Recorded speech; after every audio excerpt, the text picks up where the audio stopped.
चीज़ें काम की हैं। पहले तो मैं 2-4 फोटो बना दूँ, जितने बन सकते बना लेते हैं।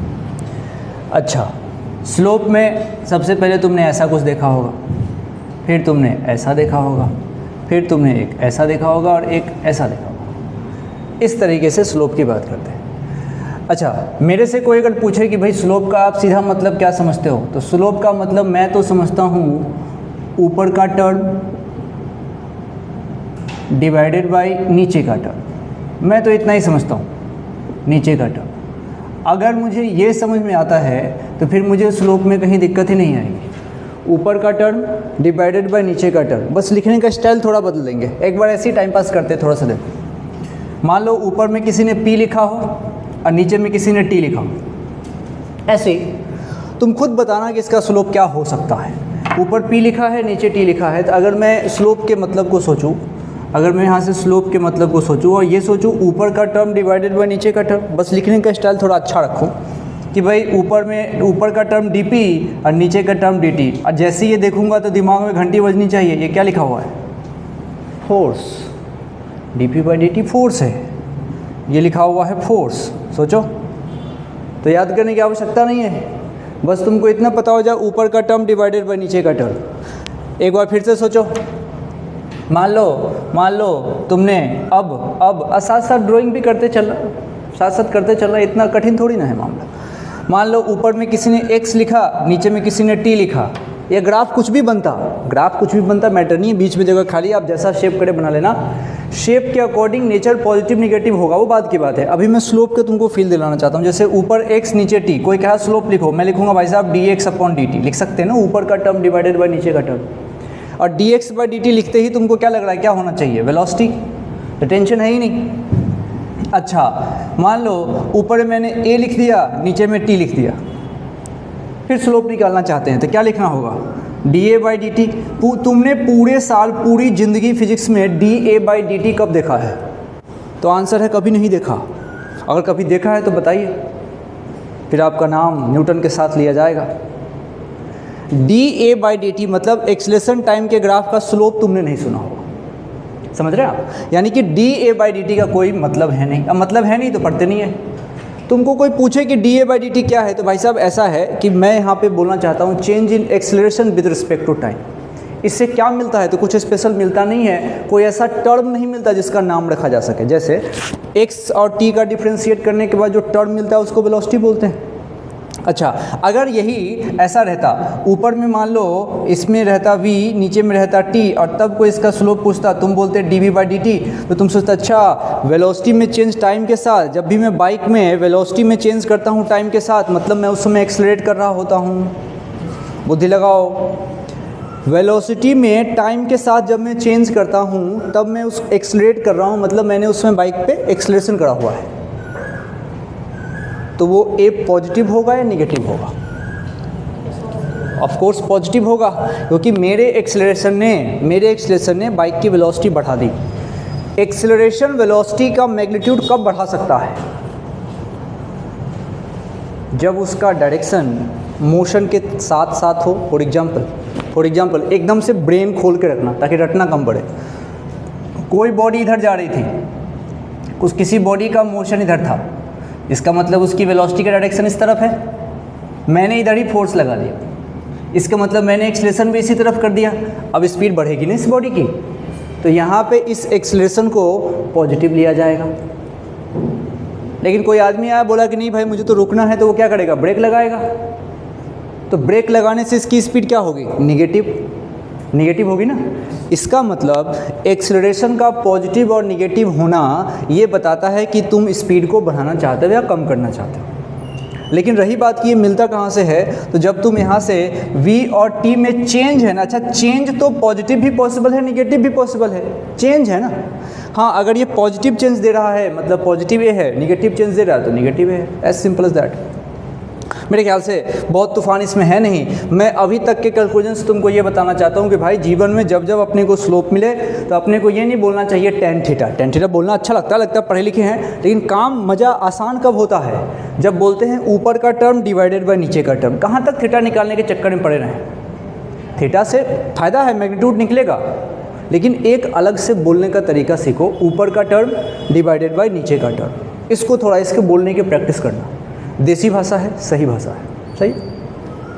तो ठीक है भाई, ऊपर का टर्म डिवाइडेड बाय नीचे का टर्म, अब मेरे उसे यहाँ से स्लोप मिल जाएगा, ठीक है भाई, अच्छा है। अब मैं इसको मिटा दूंगा, सब फालतू बात है।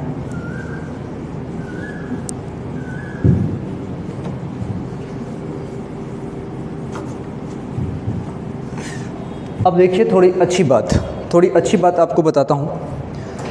अच्छा, स्लोप अगर होगा तो स्लोप के अंदर दो चीज़ें होंगी। स्लोप वेक्टर क्वांटिटी है, जानते हो? यस सर बोल रहे हो, गोली मार दूंगा मैं। स्लोप वेक्टर क्वांटिटी है, स्लोप क्वांटिटी है क्या? स्लोप एक तरीका है भाई। तो tan थीटा के फॉर्म से इसको निकालते। स्लोप में दो चीज़ें हो सकती है, एक तो इसका एक वैल्यू आएगी, दूसरा इसका साइन आएगा।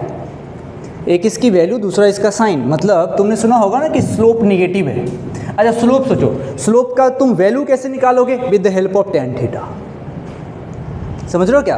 अच्छा, और साइन तो तुम यहीं से पकड़ लेना। जैसे देखो मैं तुमको बताता हूँ, ये लाइन बिल्कुल सीधी हो गई, ये लाइन बिल्कुल सीधी हो गई, तो बताओ थीटा कितना? 0 डिग्री। तुमने थीटा, अच्छा चलो यहाँ बात करते हैं, यहाँ थीटा कितना? 90 डिग्री।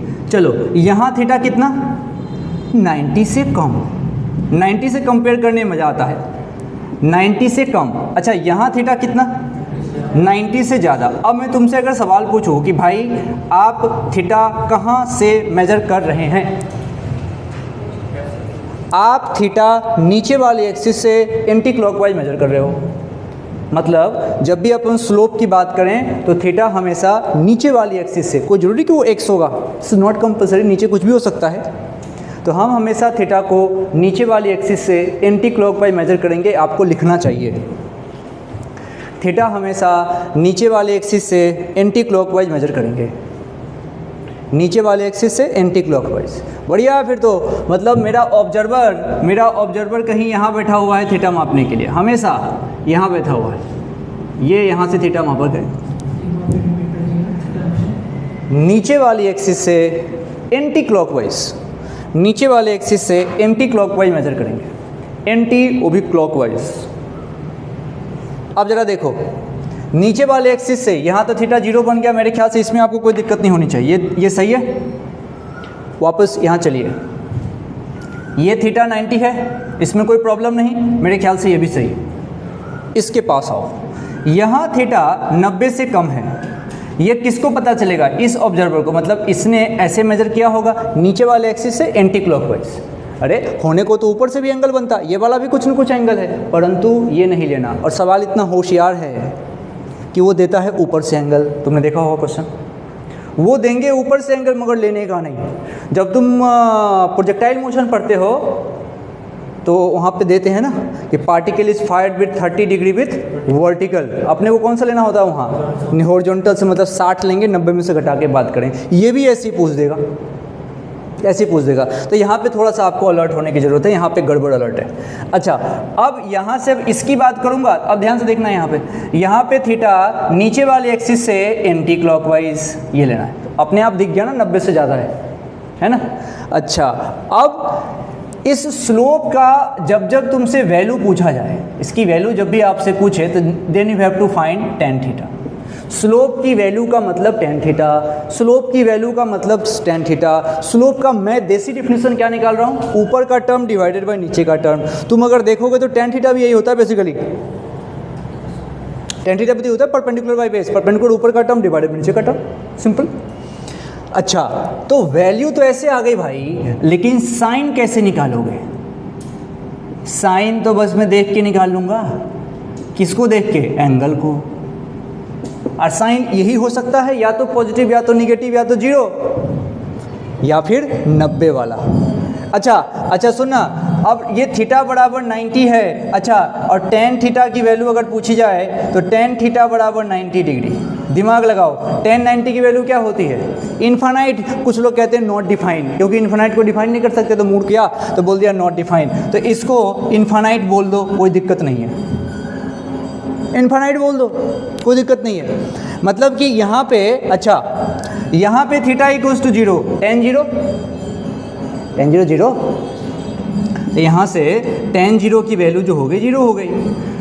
अब तुम गौर करो, अब यहाँ पहुँचो, जब tan थीटा की बात जब 90 से कम वाले एंगल पे करी जाती है ना, you can check the table, positive आता है, वो पॉजिटिव आता है, सही है। अच्छा, तो यहाँ पे tan थीटा मतलब स्लोप, तो स्लोप यहाँ से पॉजिटिव आएगा।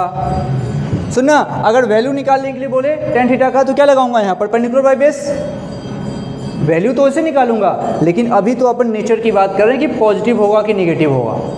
अब यहाँ आ जाओ, थीटा जब 90 से ज़्यादा होता है तो tan थीटा अपनी वैल्यू को उस समय निगेटिव कर लेता है। यह है मैथ्स की खासियत। इसका मतलब अपने को कितनी बातें याद रखनी है, 4, कि भाई जब मेरा ग्राफ नीचे वाले एक्सिस के पैरेलल हुआ है उस समय स्लोप कितना 0, उस समय स्लोप कितना 0। अब जब लाइन बिल्कुल नीचे वाले एक्सिस के परपेंडिकुलर हो जाए तो स्लोप इनफाइनाइट, 0 ज़्यादा कि इनफाइनाइट ज़्यादा, इतना सोच रहे हो, गजब बात कर रहे हो भाई। हाँ, तो कहने का मतलब यही, ये डिफाइन नहीं होता, लेकिन फिर भी इनफाइनाइट रखना इसका फ़ायदा है, क्वेश्चन करने में समझ में आता है, चेंज समझने में आसानी होती है, बढ़ रहा है कि कम हो रहा है इसको समझने में आसानी होती है। अच्छा, वापस इसमें देखो, जब थीटा की वैल्यू 90 से कम होगी तो tan थीटा अपनी वैल्यू को पॉजिटिव कर लेगा, और 90 से ज़्यादा होगी tan थीटा अपनी वैल्यू को निगेटिव कर लेगा। तो स्लोप निगेटिव का मुंह ऐसा होता है, ऐसा खटैक, स्लोप निगेटिव का मुंह ऐसा होता है, और स्लोप पॉजिटिव रहेगा तो ऐसा चलेगा। ये चीज़ दिमाग में, ये फोटो के साथ छपना चाहिए। जब ये चीज़ दिमाग में है तब कहीं से कोई समस्या वाली बात नहीं है, तो इसको फटाफट छाप लो ताकि हम ग्राफ पे पहुँचे। अब काइनेमेटिक्स वाले ग्राफ पे जाना चाहते हैं, फटाफट छाप लिया, वाह अच्छा है।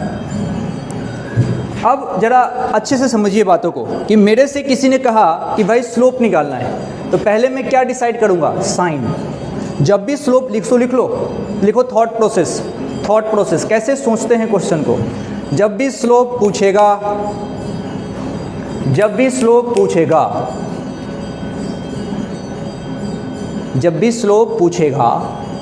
पहले मैं साइन निकालूंगा, पहले मैं साइन डिसाइड कर लूँगा या फिर साइन फाइंड कर लूँगा, जो तुम्हारी इच्छा। पहले मैं साइन फाइंड कर लूँगा, स्लोप पूछे पहले साइन फाइंड कर लो। और साइन कैसे फाइंड करते हो, ग्राफ का मुंह देख के सीधा खट से पहले साइन डिसाइड कर लिया, उसके बाद tan थीटा से वैल्यू फाइंड करूँगा, अब बाकी आप बहादुर हैं। tan थीटा का मतलब समझते हैं परपेंडिकुलर बाय बेस होता है, tan थीटा का मतलब आप समझते हैं परपेंडिकुलर बाय बेस होता है, समझते हैं ना। अब आप देखो कि ग्राफ कितना काम का है, कहाँ कहाँ यूज में आएगा। लगभग फिजिक्स के हर 2-3 चैप्टर को छोड़ के आगे बढ़ोगे ग्राफ यूज में आएगा। मैकेनिक्स में तो कहीं भी आ सकता है। एक चैप्टर है तुम्हारा वर्क पावर एनर्जी, वहाँ पे फोर्स और पोटेंशियल एनर्जी के बीच ग्राफ आता है du/dr।